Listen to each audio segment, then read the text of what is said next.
Feasibility analysis. Now we've got a rough idea where we want to go. So the feasibility analysis actually kind of gives you the indicative aspect of how you can get there. So that's the next bit. So you've got a product, you've got a rough idea and a concept. Now, can you translate that into something that really sells?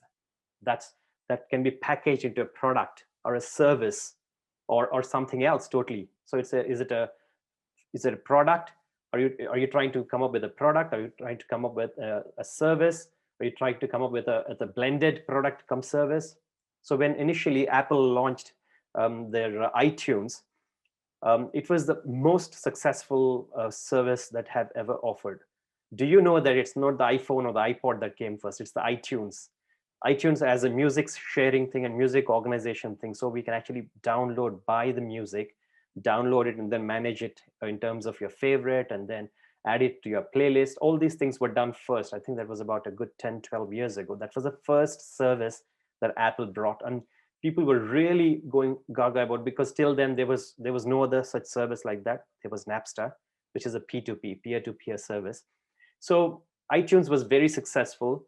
And then that gave them an idea. After about 2 years, 3 years, they said that, hey, why not we actually have our own product that people can use to listen to this service, right? So that's what gave them the idea to actually come up with the first iPod, which was the one with the tracker wheel, where you can navigate through to the songs. Very popular again.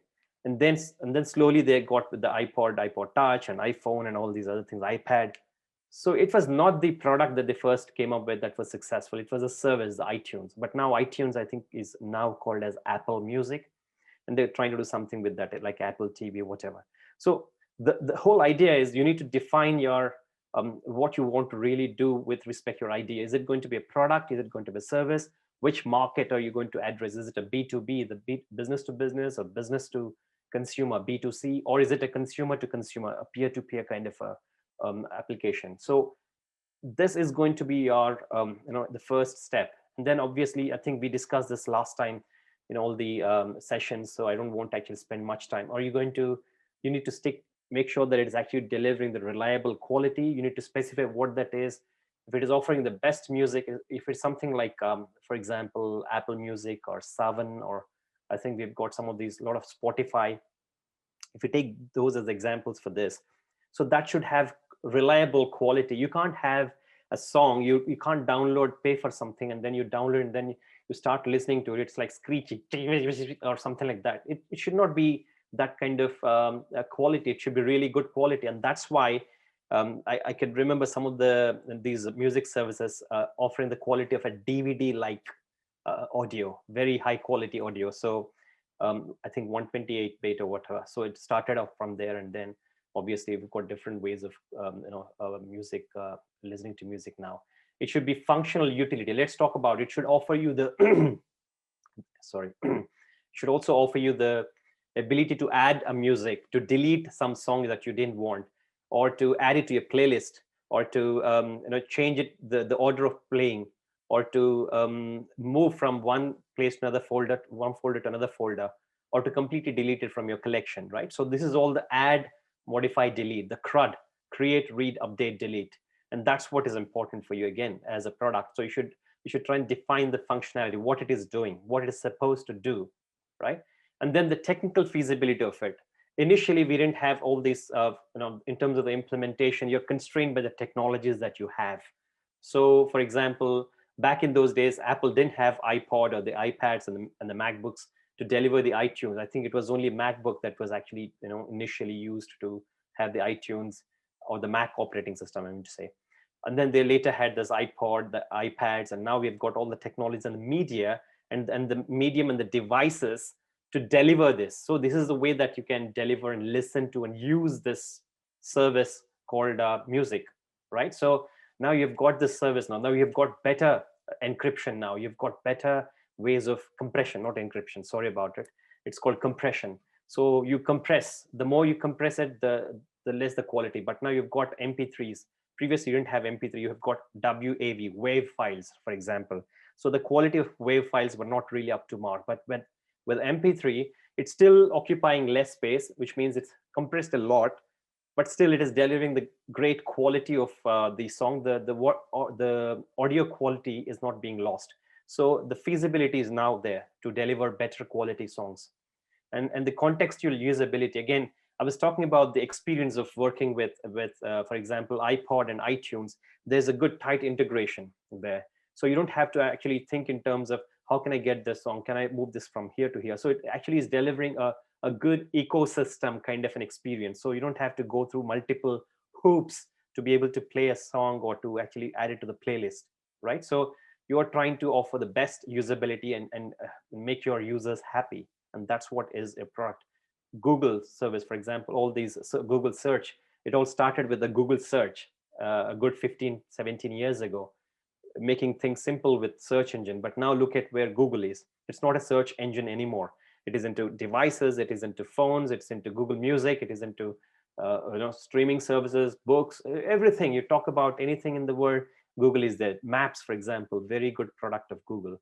So you start off with something as a vision that you want to simplify things simplify the lives of people, and that's your core goal. So Google's products are supposed to be simple.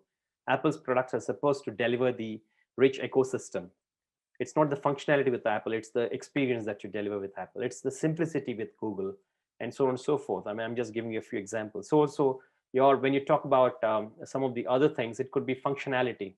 Android phones, for example, Android is known for offering 100 things. You have got that ability to do whatever you want to do with your Android phone. You can do everything, but not with Apple because it's closed, right? So that's fine. That's also is absolutely fine. So you don't have to really offer everything to everybody. You need to choose your target market. Initially, Apple products, including the Mac and the NXTs, were catered only for the design community, only for the designers, visual designers, and the people who are in the graphics field. Only they were using the Apple MacBooks. That's their target market. Windows, on the other hand, came up with the Microsoft came up with Windows, which was the PC equivalent, the personal computer, and they kind of broad-based the whole thing, made the whole technology mass marketed to the common people, and that's where they actually kind of came up with the concept of computers for everyone. So Microsoft's view and vision for technology was different from that of Apple, where Apple at that point of time was targeting mainly the designers, the people who work with the special effects and the animations. They were the only people who were using Macintosh and the MacBooks at that point of time. But later, obviously, they expanded the market and made it a different thing. So vision is again about defining who your market is, who your customers are, and what's going to be a market, and then trying to approach that. It's not just about defining your own product, but it's also about going after who is the reach, the market, the product. All of these would be playing a big role. So we talked about the visual desirability. It's about the presentation. So when you talk about, again, going back to the example of the service versus product, so the iTunes was first presented, and then you've got that track wheel. I mean, Apple's iPod, actually, the first version of iPod was really bulky, not like now. And it used to be, I think, just about a few MB of storage. And then it's a really bulky one. And then you need to actually move it's called track wheel. So you need to move your finger through the track wheel to move from one song to another, to switch through the songs. So a very, very visual way of actually going through the songs. And that was the most popular invention at that point of time. The track wheel was what made iPod in the late, I think, 2000s, very, very popular. And after that, you've got, the same technology was used for the iPhone, and they come up with a better interface. So it's all about presentation and how you can access your songs and things like that. So it's all about and then some people have got Apple iPods and everybody wanted it, right? So that's called the aspiration. So you want to make your product in such a way that, like, for example, the first iPhone that you come up with, the first version of the iPhone, everybody wants to buy it, or the Google Pixel, everybody wants to buy it. So there's an aspirational aspect of it. People want to belong to that club of the elite, the first few, the first movers, as what they call. So it's all about how you can make your product attractive, your service or product attractive to that market. And then again, we discussed this at length. I don't want to spend much time. The commercial viability. We talked about this example of the Concorde Superjet, the very, very popular, fantastic technology, but still it was making losses. So who would want to actually spend 5 times the amount from London to fly from London to New York or back, and then pay 5 times? It was not just viable. You can still save a lot of time. That's fine. It was actually slashing the flying time almost to about 1/3. But what's the urgency? It was not really that popular with respect to the common sort of people, the mass. And then obviously they rejected that idea of Concorde, and it was a flop.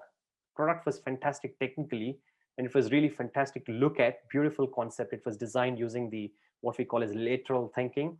So the nose of the aircraft goes up and down depending on whether you're landing or you're flying normally or taking off. So it's a great technological marvel, amazing technology. But what use? It's not viable. It's not commercially viable. So it was a flop. So when you try and come up with a vision for your product, make sure that it is actually addressing all these aspects. As we discussed, it could be as simple as what is it? Is it primarily a product or a service or a blended one? And then define the market. Is it going to be a B2B, a business to business, or is it going to be a business to consumer, or is it going to be consumer to consumer, the peer-to-peer market? And then define the geography. Is it going to be in UK? Is it going to be in India? Is it going to be in China? So you also need to define the market. And then once you define the market, it could be the first launch, right? The MVP we were talking about, the minimum viable product. So depending on that, you can actually define, you can expand your reach later. So all these things are important. Who are your target audience? That's very important again. So I'll actually take you to the next set of courses. We talk about what we call as user profiling. So we create a profile, demographics, psychographics of the user profiling, demographics, attitudes, values, beliefs, their knowledge, their education system. Again, taking that as an example, your ATM product, for example, ATM card, for example, your the debit card that we use at the ATMs, great product. So that was supposed to be used across, not just, of course, leave alone the children, but nowadays they're using, but typically about 18 to 85 is the market. And then it should cut across different, men, women. It should be about, different educational backgrounds, whether they're educated or not. It's not about education. It's not about technological awareness, nothing about it. It should cut across all these spectra. And that's why it was supposed to be working across all the different strata of people everywhere in the world. And it did work. And they made it in such a way, the way it is designed, was easy to use, and not just easy to use, but also easy to learn for new people. And that's the whole crux of the success of ATM and the debit card. So again, it's all about, you define your market. You define whether you want to target that market, as what we were discussing.